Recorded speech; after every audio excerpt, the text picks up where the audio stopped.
नमस्ते बच्चों। बाल अध्ययन विधियाँ हम लोग पढ़ रहे हैं। अब तक हम कई अध्ययन विधियाँ पढ़ चुके हैं और आज हम पढ़ रहे हैं 12वीं अध्ययन विधि, जिसका नाम है वैयक्तिक इतिहास विधि। ये 12वां भाग है बाल अध्ययन विधियों का और 13वें भाग पर हमारा बाल अध्ययन विधियों का ये चैप्टर समाप्त हो जाएगा। तो आज हम पढ़ रहे हैं 12वां भाग बाल अध्ययन विधियों का। बाल अध्ययन विधियों में आज हम ले रहे हैं वैयक्तिक इतिहास विधि, जिसे इंग्लिश में कहते हैं केस स्टडी मेथड। बिन्सेच ने कहा है कि वैयक्तिक इतिहास अध्ययन विधि एक प्रकार की गुणात्मक व्याख्या है। गुणात्मक व्याख्या बच्चों, दो प्रकार से हम किसी भी चीज की व्याख्या करते हैं, एक गुणात्मक रूप से और एक मात्रात्मक रूप से। जब हम किसी व्यक्ति के गुण की बात कर रहे हैं तो हम गुणात्मक व्याख्या की बात करते हैं, जिसमें एक व्यक्ति, एक परिस्थिति या एक संस्था, ध्यान से सुनिए, जिसमें कि एक व्यक्ति, एक परिस्थिति या एक संस्था का अति सावधानी से और पूर्ण अध्ययन किया जाता है। पूरा अध्ययन हम करते हैं। शॉ के अनुसार वैयक्तिक इतिहास विधि एक व्यक्ति, एक संस्था, एक समुदाय या समूह हो सकता है। ठीक है, वैयक्तिक इतिहास विधि में एक व्यक्ति से लेकर के एक संस्था हो सकती है, एक समुदाय हो सकता है, एक समूह भी हो सकता है, और जिसको कि हम अध्ययन इकाई मान सकते हैं, जिसको लेकर के कि हम अध्ययन कर सकते हैं। ठीक है, तो वैयक्तिक इतिहास विधि में एक व्यक्ति से लेकर के, एक समुदाय से लेकर के संस्था, समूह, कुछ भी हो सकता है, उसे हम एक इकाई मान करके अध्ययन कर सकते हैं। इसे हम कहते हैं केस स्टडी मेथड।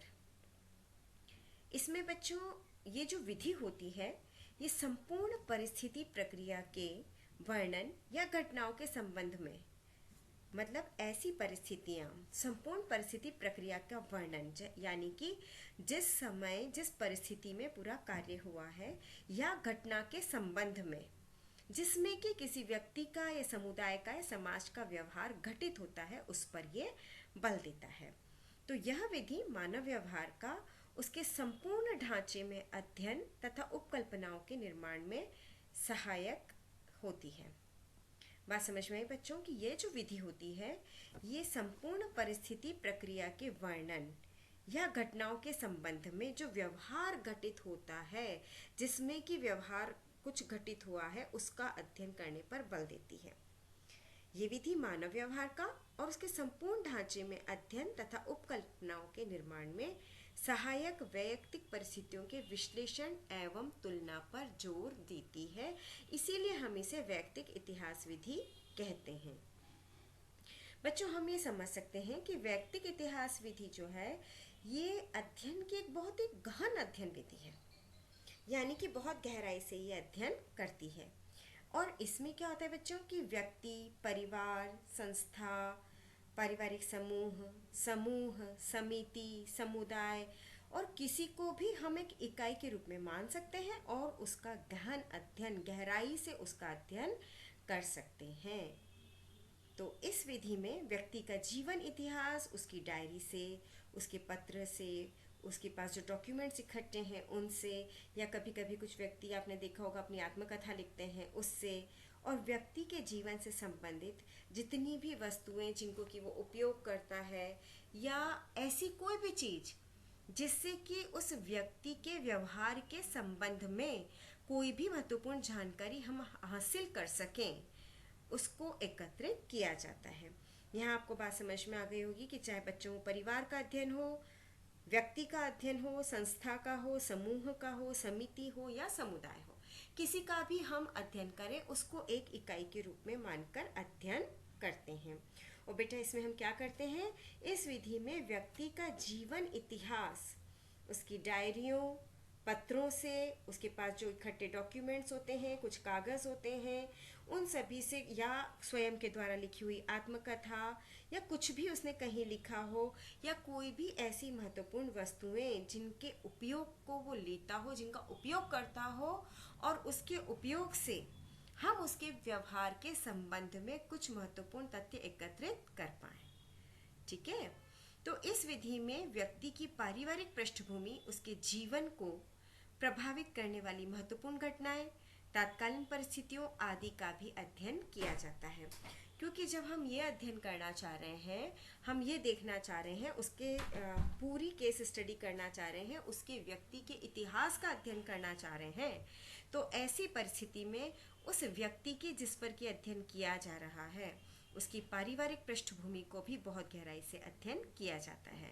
साथ ही उसके जीवन में कौन कौन सी महत्वपूर्ण घटनाएं घटी हैं, कौन कौन सी तात्कालीन परिस्थितियां हैं, उन सभी का भी अध्ययन इसमें गहराई से किया जाता है। बच्चों, जनरली क्या होता है कि इस विधि का जो उपयोग होता है वो मनोविज्ञान के विभिन्न क्षेत्रों की समस्याओं में, कौन सी समस्याएं, जैसे कि सामाजिक व्याधिकीय समस्याओं का अध्ययन, समस्यात्मक बच्चों पर अध्ययन, मानसिक रोगों से पीड़ित व्यक्तियों का अध्ययन आदि करने के लिए वैयक्तिक इतिहास विधि को उपयोग में लिया जाता है। और जनरली बच्चों, ये देखा जाता है कि मनोवैज्ञानिकों से ज़्यादा तो जो मनोचिकित्सक होते हैं वो इस विधि का उपयोग करते हैं।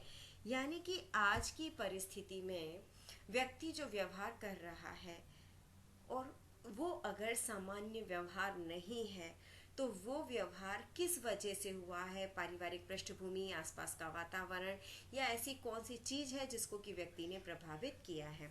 तो इसका जो अध्ययन होता है ये मनोचिकित्सकों द्वारा ज़्यादा इस विधि का उपयोग किया जाता है। इस विधि के, व्यक्तिगत इतिहास विधि के कुछ लाभ है बच्चों, जो कि इस प्रकार हैं। जब समस्या का अध्ययन इस विधि द्वारा किया जाता है तो बहुत गहराई से अध्ययन किया जाता है, तो गहराई से अध्ययन के आधार पर सामान्यीकरण सरलता से किया जा सकता है, आसानी से उसका सामान्यीकरण कर सकते हैं, और साथ ही साथ वेद उपकल्पनाओं का निर्माण भी कर सकते हैं। और जब वेद उपकल्पनाओं का निर्माण हो जाता है बच्चों, तो यह जो विधि होती है यह वैज्ञानिक अध्ययन की रूपरेखा तैयार करने में सक्षम होती है। यानी कि जब इस विधि के द्वारा बहुत गहराई से अध्ययन किया जाता है, तो गहराई से अध्ययन होने के कारण उस अध्ययन के आधार पर सामान्यीकरण सरलता से हो सकता है, और साथ ही साथ वैध उपकल्पनाओं का निर्माण भी हो सकता है, और वैज्ञानिक अध्ययन की रूपरेखा भी तैयार की जा सकती है। इस विधि की सहायता से जो लोग डेविएंट हो जाते हैं, विचलित हो जाते हैं, उनको भी ढूंढा जा सकता है, समझा जा सकता है। और इस विधि के द्वारा अध्ययन में समस्या के संबंध में बहुत ही विस्तृत जानकारी प्राप्त होती है। जैसा कि अभी बच्चे हम लोगों ने ऊपर पढ़ा ही था, आप लोगों ने ध्यान दिया होगा, अभी हमने बात की थी कि इसमें डायरियों का, पत्र का, प्रलेख का, उसके पारिवारिक पृष्ठभूमि का, उसके जीवन की महत्वपूर्ण घटनाओं का, इन सभी का अध्ययन बहुत गहराई से किया जाता है।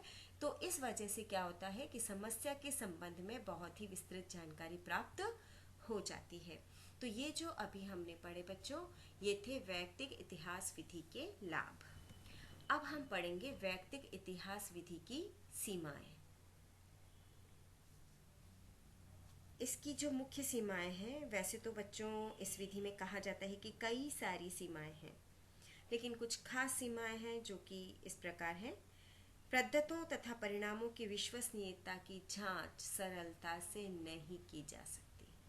मतलब जो कुछ हमें प्राप्त हुआ है और जो कुछ परिणाम निकल रहे हैं, ये परिणाम विश्वसनीय हैं, इसकी जांच सरलता से नहीं की जा सकती है। सेकंड है, नियंत्रण इस विधि में बिल्कुल भी नहीं होता है। जो कि अध्ययन करता है उसका नियंत्रण इस विधि में बिल्कुल नहीं रहने के कारण यह विधि अवैज्ञानिक विधि कहलाती है। प्राप्त सूचनाएं अवैज्ञानिक होती है और अप्रमाणिक होती है, मतलब उसका कोई प्रमाण नहीं है। एक लिखी हुई बात को, जो कि किसी ने मन से भी लिखी हो सकती है या सत्यता के आधार पर है, इसका हमारे पास कोई भी प्रमाण नहीं होता है। इसलिए हमें जो सूचनाएं मिल रही है वो कैसी होती है, अप्रमाणिक होती है।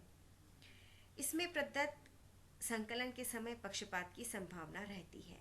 जब गहराई से अध्ययन किया जाता है, कैसे स्टडी की जाती है, तो अध्ययनकर्ता अपने केस से कई बार बहुत अधिक गहराई से स्वयं जुड़ जाता है, तो उसके कारण क्या होता है कि पक्षपात की संभावनाएं रहती है, बढ़ जाती है। बच्चों, अभी हमने बात की वैयक्तिक इतिहास विधि के बारे में। वैयक्तिक इतिहास विधि क्या है ये समझा, इसके लाभ और इसके दोषों के बारे में यानी कि इसकी सीमाओं के बारे में हमने जाना। अब हम बात करेंगे अगली विधि के बारे में, जो है समाजमिति विधि। ब्रॉनफेन-ब्रेनर के अनुसार समूह में व्यक्तियों के मध्य सीमा और स्वीकृति एवं अस्वीकृति को मापकर सामाजिक स्थिति, सामाजिक ढांचा और विकास को ज्ञात करने, वर्णन करने और मूल्यांकन करने की विधि है समाजमिति विधि। बच्चों समझ में आया समाजमिति विधि क्या है? समूह में जो व्यक्ति हैं उन व्यक्तियों के बीच में क्या सीमा है, कितनी स्वीकृति और अस्वीकृति है, उसको माप करके सामाजिक स्थिति, ढांचा और विकास को ज्ञात करते हैं। ज्ञात करने के बाद उसका वर्णन करते हैं और मूल्यांकन करते हैं। इस विधि को हम कहते हैं समाजमिति विधि। इस विधि के द्वारा एक समूह के सदस्यों के बीच में, समूह में जो सदस्य होते हैं ना बच्चों, उनमें आपस में उनके बीच में पाई जाने वाली स्वीकृति और अस्वीकृति, एक दूसरे को समूह में व्यक्ति कितना अधिक स्वीकृत करता है, कितनी किसी की अस्वीकृति है, इसको, साथ ही उनके बीच में आकर्षण एवं विकर्षण को, आकर्षण के कारण, विकर्षण के कारण को, इन सभी को नापा जाता है। जनरली बच्चों इस विधि का जो उपयोग होता है वो समाज मनोविज्ञान में और बाल मनोविज्ञान दोनों में किया जाता है। और इस विधि की सहायता से मनोबल, सामाजिक स्थिति, समूह संगठन, सामाजिक अंतःक्रियाएं आदि से संबंधित समस्याओं का अध्ययन किया जाता है। ध्यान से सुना बच्चा आप लोगों ने, इस विधि में किस किस समस्या का अध्ययन किया जाता है? इस विधि की सहायता से मनोबल, सामाजिक स्थिति, समूह संगठन, सामाजिक अंतःक्रियाओं और इनसे संबंधित जो भी समस्याएं होती है उन सभी समस्याओं का अध्ययन किया जाता है। और मोरेनो ने सबसे पहले बच्चों इस विधि का जो उपयोग था वो सामूहिक मनोबल को मापने के लिए किया था। और फिर इस विधि में जेनकिंस ने अपनी तरफ से सुधार भी किया था और इसका नाम फिर उन्होंने नॉमिनेटिंग टेक्निक रख दिया था। जब जेनकिंस ने इसमें सुधार किया बच्चों तो इसका नाम उन्होंने नॉमिनेटिंग टेक्निक रख दिया था और उन्होंने इसका उपयोग नेवी के व्यक्तियों पर उनका मनोबल, सामूहिक मनोबल नापने के लिए किया था।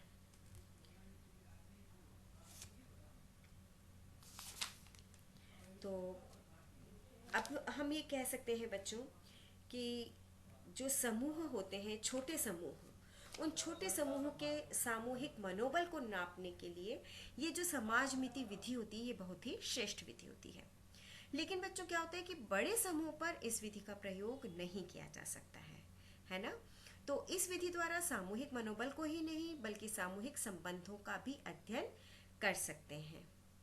और कई सारे बाल मनोविज्ञानों ने अपने अध्ययनों में इस विधि का उपयोग, मनोवैज्ञानिकों ने अलग अलग समस्याओं के लिए, समूह में होने वाली समस्याओं के लिए भी किया है।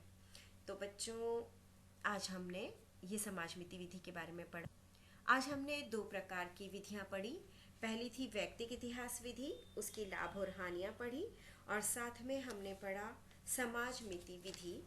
अब हमारा बाल अध्ययन विधियों का जो भाग 13 है, हम कह सकते हैं उसको अंतिम भाग है, वो हम इसके बाद पढ़ेंगे। धन्यवाद।